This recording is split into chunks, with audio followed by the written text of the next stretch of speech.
Hello everyone and welcome to the channel of KV Teachers Guild. So students, today in this video we are going to discuss a social science question paper of class 6th. आज इस video में हम लोग KV previous year का class 6 SST का एक question paper discuss करने वाले हैं.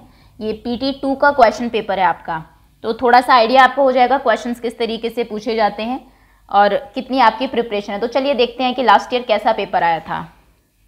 ओके पहले तो इंस्ट्रक्शंस 1 to 7 जो क्वेश्चंस है वो 1 मार्क के होंगे, 8 to 12 क्वेश्चंस 3 मार्क के होंगे, 13, 14, 15 तीन क्वेश्चंस आपके 5 मार्क के हैं और 3 नंबर का आपका मैप है. सबसे पहला क्वेश्चन है आपका, who introduced the policy of Dhamma. सबसे पहले आपके MCQ क्वेश्चंस आएंगे. इस बार तो वैसे भी ऑनलाइन एग्जाम में MCQ क्वेश्चंस काफ़ी आ रहे हैं, बट ऐसा नहीं है, पहले भी स्टार्टिंग के जो 7 क्वेश्चंस है वो आपके मल्टीपल चॉइस ही आते थे. तो धम्म जो पॉलिसी है वो किन्होंने शुरू की थी. आपके ऑप्शंस थे अशोक, चंद्रगुप्त, बिंदुसार या फिर नन, और इसका करेक्ट आंसर है Ashoka, option A. Next question is royal princes often went to provinces as. Royal princes जो थे वो प्रोविंस में किसकी तरह जाते थे. आप जानते हैं कि जो किंग है कहीं का, वो पहले जो उनके प्रिंसेस थे, जो राजकुमार होते थे, उनको कुछ प्रोविंसेस, छोटे छोटे राज्य का जो पार्ट है वो देते थे संभालने के लिए. ये भी देखना होता था ना कि आगे पूरे इसको संभाल पाएगा या नहीं. तो वो क्या बन के जाते थे वहाँ पर, गवर्नर, किंग, राजा बना दिया जाता था उन्हें वहाँ का, मिलिट्री जनरल बना के भेजते थे, या फिर टैक्स कलेक्शन का काम उनको देते थे. तो देखिए रॉयल प्रिंसेस जो जाते थे वो एज गवर्नर जाते थे. यहाँ पर भी आपका ऑप्शन ए करेक्ट है. नेक्स्ट क्वेश्चन पर आते हैं. अगला क्वेश्चन है, Mathura was an important. Mathura क्या था, एक इम्पॉर्टेंट पोर्ट था, रिलीजियस सेंटर था, विलेज था, या फिर ट्रेडिंग टाउन था. 2 ऑप्शंस तो आप यहाँ पर वैसे हटा सकते हैं. पोर्ट तो ये हो नहीं सकता. पोर्ट आप जानते हैं जहाँ पर कोई वाटर बॉडी हो उसके पास में होता है. मथुरा की लोकेशन आप जानते हैं यूपी में है, कोई इसके आसपास कोई सी या कुछ ऐसा नहीं है. तो बंदरगाह, पोर्ट तो ये नहीं है. रिलीजियस सेंटर डेफिनेटली था, विलेज नहीं था, ट्रेडिंग टाउन भी था ये, क्योंकि जो आप हमारा जो 2 ट्रेड होते थे, नॉर्थ टू साउथ और ईस्ट टू वेस्ट, उनका ऐसे कहा जाता है कि था कि क्रॉस रोड था मथुरा, दोनों वहाँ पे मिलते थे और जो भी एक्सचेंज वगैरह होता था वो वहाँ पर होता था. तो ट्रेडिंग टाउन भी था और रिलीजियस सेंटर भी था. बुद्धिस्ट जो मोनेस्ट्रीज है हमारी, जैन श्रेन्स जो हैं, और वर्शिप ऑफ कृष्णा के लिए तो मथुरा को जाना ही जाता है. तो अगर ये ऑप्शन आता है तो मैं थोड़ी सी कंफ्यूज हूँ इसमें, बट मुझे लगता है अगर ये पूछा जाए तो रिलीजियस सेंटर के लिए ज़्यादा फेमस था Mathura from the very beginning. Okay, next question पर आते हैं. The Deccan प्लेटू is located in. Deccan प्लेटू कहाँ है, इंडिया. ये तो वैसे बहुत आसान क्वेश्चन है. Next question is glaciers are found in. Glaciers कहाँ पर मिलते हैं, ये भी बहुत आसान है. माउंटेन्स, प्लेन्स या फिर प्लेटू. ग्लेशियर्स एक लार्ज एक्यूमुलेशन होता है, बहुत ज़्यादा इकट्ठी जब आइस हो जाती है ना, स्नो क्रिस्टलिक आइस जो होती है आपकी, किसके ऊपर, माउंटेन्स के ऊपर. माउंटेन्स के ऊपर जो आपका स्नो होती है बहुत सारी, उनको हम ग्लेशियर्स कहते हैं. ग्लेशियर्स पिघलते हैं, आप जानते हैं जो बहुत सारी जो हमारी रिवर्स है वो उसी से ही निकलते हैं. तो ग्लेशियर्स कहाँ मिलते हैं, माउंटेन्स पर. नेक्स्ट क्वेश्चन है, which crop is grown on black soil in Deccan प्लेटू. Black soil में कौन सी क्रॉप उगती है, ये भी बहुत इंपॉर्टेंट क्वेश्चन है. That is cotton. और ये तो जनरली मैंने देखा रिपीट होता ही रहता है एग्जाम में. ब्लैक सॉइल की आपको वैसे भी पूछा जाता है क्या कैरेक्टरिस्टिक्स है और क्या वहां पर उगाया जाता है. कॉटन बेस्ट होती है ब्लैक सॉइल में. Next question is, dash supervises the work of patwaris. आपके ऑप्शन हैं SHO, तहसीलदार, डिस्ट्रिक्ट कलेक्टर या फिर नन ऑफ दिस. तो पटवारी जो होता है उसके ऊपर जो हायर अथॉरिटी है जो उसको लुक आफ्टर करता है वो है तहसीलदार. ऑप्शन बी यहाँ पर आपका करेक्ट है. नेक्स्ट क्वेश्चन है, right what are the 4 major domains of the earth. 4 major domain. सबसे पहला जो आपका दैट इज लिथोस्फेयर, सेकंड है आपका एटमॉस्फेयर, थर्ड है आपका hydrosphere, hydro DRO sphere, and next is fourth is biosphere, biosphere. और एटमॉस्फेयर को फिर से आपने डिवाइड किया हुआ है कॉम्पोजिशन और टेम्परेचर और अदर प्रॉपर्टीज के उसमें, कि troposphere, stratosphere, mesosphere, thermosphere, exosphere, वो एटमॉस्फेयर के बाकी वो है. लेकिन अगर अर्थ के डोमेन्स पूछेंगे तो ये है लिथोस्फेयर है, एटमॉस्फेयर है, हाइड्रोस्फेयर एंड बायोस्फेयर है. ओके, नेक्स्ट क्वेश्चन है, how are mountains useful to man.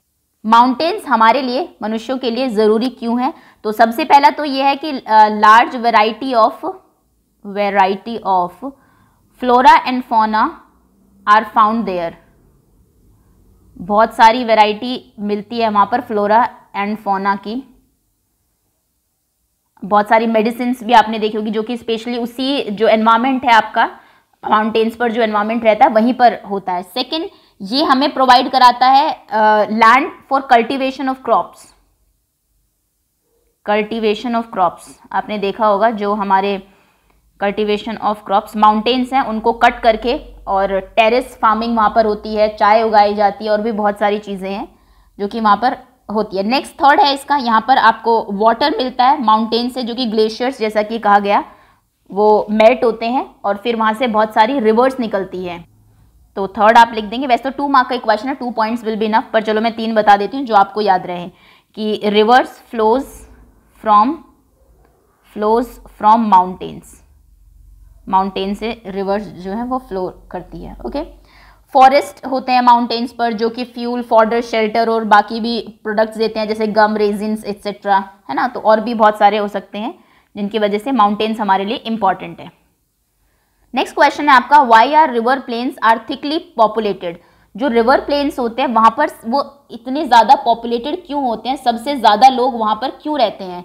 तो देखिए, सबसे मेन रीज़न जो है इसका, क्यों प्लेन में ही सबसे ज़्यादा लोग मिलते हैं, जो आपके माउंटेन्स हैं वहां पर क्यों नहीं मिलते। तो इसका रीज़न ये है कि जो प्लेन्स होते हैं, आप लिखेंगे plains are, river plains specially, है ना, क्योंकि रिवर प्लेन्स की बात हुई है, they are highly fertile, fertility वहां पर बहुत ज़्यादा होती है, fertile, and hence most ideal for cultivation. आपने देखा होगा कि शुरू में फॉर कल्टीवेशन जितनी भी आपकी सिविलाइजेशंस हुई हैं वो सब नदियों के बैंक पर ही होती थी, क्योंकि पानी सबसे ज़्यादा ज़रूरी है ह्यूमन एक्टिविटीज़ के लिए और वो रिवर से मिलेगा, तो लोग वहीं पर ही जो है बसते गए और इसलिए जो प्लेन्स हैं वो बहुत ज़्यादा थिकली पॉपुलेटेड हो गए। और सेकंड, अगर आपको पॉइंट लिखना है क्योंकि 2 मार्क का है, सेकंड पॉइंट आप लिखेंगे कि यहाँ पर बहुत ईजी रहता है, it is very easy to make transport network, जैसे कि आप जानते हैं नेटवर्क, अगर आपको कहीं आप किसी माउंटेन पर रहते हैं, वहाँ पर रास्ते बहुत ख़राब होते हैं, इतनी इजीली जो है ट्रांसपोर्टेशन की फैसिलिटी नहीं हो पाती, या फिर बर्फ़ गिर गई तो ब्लॉक्स हो जाते हैं, ऐसी प्रॉब्लम हमें जो प्लेन्स हैं उनमें देखने को नहीं मिलती है। तो लोग वहाँ पर लाइफ थोड़ी सी ईजी होती है एज कंपैरिजन टू अदर जो जगह है आपकी, दैट इज़ वाई यहाँ पर लोग ज़्यादा रहना पसंद करते हैं। नेक्स्ट क्वेश्चन है, what is work of tehsildar. Civics का क्वेश्चन है आपका, तहसीलदार का काम आपको बताना है। तो तहसीलदार क्या होता है, is a land revenue officer at a district level. तहसीलदार ये लैंड रेवेन्यू ऑफिसर होता है, ऑफिसर एट डिस्ट्रिक्ट लेवल। और एक काम तो हमने इसका ऊपर देख ही लिया है, वो आप यहाँ पे भी डाल सकते हैं। देखिए, हमने देखा था कि जो तहसीलदार होता है ये सुपरवाइज द वर्क ऑफ पटवारी, ऊपर था ना कि पटवारी का काम को कौन सुपरवाइज करता है, tehsildar, supervise work of patwaris, और इंश्योर करता है and ensure make sure that the land record are properly maintain and land revenue is collected. Ensure land record properly maintained हो, प्रॉपरली मेंटेन। चलिए बस आई थिंक 2 काफ़ी होंगे जो भी आपको याद रहे। डिस्ट्रिक्ट लेवल का रेवेन्यू ऑफिसर होता है, रेवेन्यू मतलब कि टैक्स वगैरह कलेक्ट करता है, उसके बाद सुपरवाइज करता है पटवारी के काम लिखने हैं आपको, और इंश्योर करता है कि लैंड रिकॉर्ड प्रॉपरली मेंटेन हो, तहसीलदार। नेक्स्ट क्वेश्चन है आपका, तो पुलिस का क्या काम है, पुलिस क्या काम करती है। सबसे पहला तो मेन जो वर्क है इनका वो maintenance of law and order, maintenance of law and order, शांति बनी रहे, लॉ जो है वो एनफोर्स्ड रहे, उसको इंश्योर करती है। सेकेंड, इन्फोर्स लॉज, वो तो हो गया। हेल्प इन इमरजेंसीज, आपने देखा होगा, हेल्प इन इमरजेंसी, कोई भी सिचुएशन अगर होती है इमरजेंसीज उसमें हेल्प करती है। एंड सॉल्व क्राइम्स, कोई भी क्राइम अगर हुआ है कहीं पर उसको सॉल्व करती है। एंड प्रोटेक्ट प्रॉपर्टीज, बहुत सारे काम है, प्रोटेक्ट प्रॉपर्टीज, ठीक है। ट्रेंड भी होती है फर्स्ट एड में, रेस्क्यू करने में, अगर कहीं पर कोई ऐसी नेचुरल कैलामिटी आती है तो उस टाइम भी पुलिस के जो लोग हैं वो हेल्प करते हैं। कोई भी अगर सिक या इंजर्ड लोग हो, किसी कोई कार एक्सीडेंट हो जाए, फायर कहीं लग जाती है, वैसे तो फायर ब्रिगेड के लोग आते हैं बुझाने के लिए, लेकिन वहाँ पर पुलिस भी होती है हमेशा ही। ओके, तो ये कुछ काम है पुलिस के। नेक्स्ट क्वेश्चन है, why did the children go to Yasmeen Khala's house. तो देखिए हुआ क्या था कि जो चिल्ड्रन हैं they broke the street light while playing cricket. अब आप इस आंसर को लिख लेना, मैं आपको बोल देती हूँ बिकॉज लिखूंगी तो काफ़ी लेंदी हो जाएगा। The children broke street light while playing cricket. जब वो क्रिकेट खेल रहे थे तो उन्होंने स्ट्रीट लाइट को तोड़ दिया था and they didn't know whom did the street light belong to. अब बच्चों को पता नहीं कि स्ट्रीट लाइट किसकी है, कौन लगाएगा। किसी की पर्सनल लाइट टूट जाए तो आप जाके सॉरी बोल सकते हो, चलिए पैसे कलेक्ट करके आप लाइट लगवा सकते हो, लेकिन स्ट्रीट लाइट किसकी है बच्चों को वो पता नहीं था। इसलिए वो जाते हैं यास्मीन खाला के पास टू गेन द नॉलेज, ये नॉलेज गेन करने के लिए कि कौन जो है ये लाइट कौन लगाता है, जिसका उन्हें पता लगता है कि municipal corporation of the city. ये भी आ सकता है क्वेश्चन कि क्या उन्हें पता लगा, यास्मीन खाला ने उन्हें क्या बताया। म्युनिसिपल कॉर्पोरेशन जो है सिटी का RATION of the city takes care of replacing lights, वो ध्यान देती हैं कि लाइट जो है वो रिप्लेस हो जाए। ठीक है, नेक्स्ट क्वेश्चन है how does the municipal corporation earn money.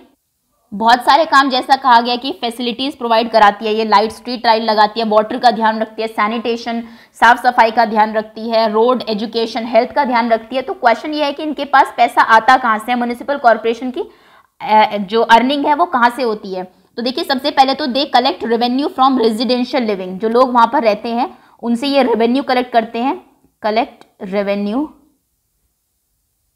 From residents, short में बता देती हूँ रेजिडेंट्स। और सेकंड जो कि उस एरिया में लोग रहेंगे जो उसके अंडर आ रहा है म्युनिसिपल कॉर्पोरेशन के अंडर, उन लोगों से रेवेन्यू कलेक्ट करेंगे। उसके बाद क्योंकि 2 पॉइंट्स आपको लिखने हैं, आप लिखेंगे लिवाइज टैक्स ऑन प्रॉपर्टी, जो वहाँ की प्रॉपर्टीज हैं उनके ऊपर टैक्स लगाती है, वाटर के ऊपर टैक्स लेती है, इलेक्ट्रिसिटी के ऊपर टैक्स लेती है, आप जो चार्जेस लेती है इलेक्ट्रिसिटी एंड अदर सर्विसेज, जो कोई सर्विस देती है लोगों को सबके ऊपर टैक्स ये कलेक्ट करती हैं म्युनिसिपल कॉर्पोरेशन। तो इनसे इनके पास पैसा आता है और ये पब्लिक वेलफेयर में काम करती है। नेक्स्ट क्वेश्चन है describe the function of gram भोजका। ग्राम भोजक का क्या फंक्शंस हैं। ये पुराना कॉन्सेप्ट हो गया है ग्राम भोजक का, लेकिन NCERT में बताया हुआ है और ये बहुत सारे काम करता था। एक्चुअली ये जज का भी काम करता था, वर्क एज जज, कहीं पर अगर लड़ाई हुई है गांव वगैरह में तो उसका फैसला कराता था जज, and sometimes as a policeman also, work as policeman, कि कहीं पर अगर किसी ने कुछ किया तो उसको ये सज़ा भी दिलाता था। थर्ड ये टैक्स कलेक्टर की तरह भी काम करता था, लोगों से टैक्स भी कलेक्ट करता था, कलेक्ट टैक्सेस। उसके बाद ये जो पोस्ट थी ये हेरिडेटरी थी नेचर में, कि अगर कोई ग्राम भोजक है उसका लड़का फिर ग्राम भोजक बन जाएगा, फिर उनके बच्चे ग्राम भोजक बन जाएंगे, इस तरीके से पोस्ट चलती थी। और ये स्लेव्स भी रखते थे, जैसा मैंने कहा पहले का वो है दास रखते थे इनके, बहुत सारे लोग इनके अंडर काम करते थे, हैड स्लेव्स। और हायर्ड वर्कर होते थे जो कि कल्टीवेट करते थे इनकी लैंड को, बहुत सारी ज़मीन होती थी, जैसे ज़मींदार आपने सुना होगा, लेकिन ये उससे थोड़ी सी बड़ी पोस्ट है। ठीक है, तो स्लेव्स रखते थे और बहुत सारी लैंड होती थी, उसके लिए वर्कर्स, दे हैड वर्कर्स। और काम की अगर बात करें, वर्क एज जज, work as policeman and collect tax from the people, लोगों से पैसा लेते थे, उनको कोई गलत किया है तो सज़ा भी देते थे और जज भी थे। ठीक है, यानी कि इनका रूल चलता था एक टाइम पे। चलिए अब आगे आते हैं, अगला क्वेश्चन है on outline map of India mark the following. Tropic of cancer बताइए कहाँ है, अंडमान निकोबार एंड वेस्टर्न घाट्स। तो ये देखिए ये इंडिया का मैप है, मैं थोड़ा सा जूम कर देती हूँ। पहले हम लोग ट्रॉपिक ऑफ कैंसर देखते हैं कि कहाँ से पास होती है, नया ही मैप है ये। ठीक है, जो आपके क्वेश्चन पेपर में दिया था, प्रीवियस ईयर का क्वेश्चन पेपर था, मैंने वो मैप नहीं लिया क्योंकि वहाँ पर आपको पुराना मैप दिया हुआ था, जो कि यहाँ पर आप जानते हैं जो अभी हमारे कुछ चेंजेस हुए हैं जम्मू एंड कश्मीर में। तो ट्रॉपिक ऑफ कैंसर देखिए इन स्टेट से पास होती है। पहले मैं बता दूं आप आंसर कैसे देंगे, फिर मैं स्टेट्स बताती हूँ आपको। यहाँ से देन दिस, फिर थोड़ा सा यहाँ से भी जाएगी, देन दिस स्टेट, उसके बाद ये ऊपर से, यहाँ से, और फिर इन 2 स्टेट से लास्ट में। ओके, और क्वेश्चन कई बार ये भी आ जाता है कि ट्रॉपिक ऑफ कैंसर किन इंडियन स्टेट से पास होती है, कितने इंडियन स्टेट से पास होती है, ये भी आता है। तो 8 इंडियन स्टेट से पास होती है, पहले तो आप यही याद रखेंगे। और स्टेट्स के नाम मैं आपको बता दूं, सबसे पहले है गुजरात, ये गुजरात है। सेकंड है आपका राजस्थान, यहाँ से जाती है थोड़ा सा राजस्थान में से, राजस्थान थोड़ा ऊपर से आप बनाएंगे। थर्ड है आपका MP मध्य प्रदेश। नेक्स्ट है छत्तीसगढ़, थोड़ा सा इसके ऊपर से भी जाती है, छत्तीसगढ़ GARH। नेक्स्ट है झारखंड, ये है आपका झारखंड। नेक्स्ट है उड़ीसा, ये है Orissa. Next west Bengal, west Bengal से जाएगी, sorry this is Orissa, no Orissa से नहीं जाती है ये, वेस्ट बंगाल से, उड़ीसा तो नीचे हो गया ये हमारा। ये छत्तीसगढ़ के बाद west Bengal WB, Kolkata capital है, यहाँ से जाएगी। और उसके बाद 2 इधर वाले स्टेट्स त्रिपुरा एंड मिजोरम, यहाँ से जाती है। ओके, तो ये 8 इंडियन स्टेट्स है जिनसे कि ट्रॉपिक ऑफ कैंसर पास होती है। नेक्स्ट क्वेश्चन था आपका अंडमान एंड निकोबार, ये यहाँ पे है, ये देखिए, ये भी इंडियन स्टेट, हमारे इंडिया का ही पार्ट है। ये है Andaman island, Andaman island SLAND, और ये है निकोबार, नीचे निकोबार। तो ये है अंडमान एंड निकोबार। नेक्स्ट था आपका वेस्टर्न घाट्स। तो वेस्टर्न घाट्स देखिए, एक सेकेंड, यहाँ पर होंगे आपके, ये यहाँ से ये जो पूरा है, ये इस पूरे को, ये आपका ये पूरा वेस्टर्न घाट्स है। इसको थोड़ा सा डार्क कर देना है ऐसे, वेस्ट साइड में, ये तो आप जानते हैं ये ईस्ट साइड है और ये वेस्ट है, तो ये है वेस्टर्न घाट। ओके, तो ये था आपका क्वेश्चन पेपर। होपफुली आपको समझ में आ गया होगा। मोस्ट ऑफ द क्वेश्चंस आपको आते होंगे। Thank you so much for watching, and very soon जो रिमेनिंग आपके क्वेश्चन पेपर्स हैं वो भी मैं अपलोड कर दूंगी।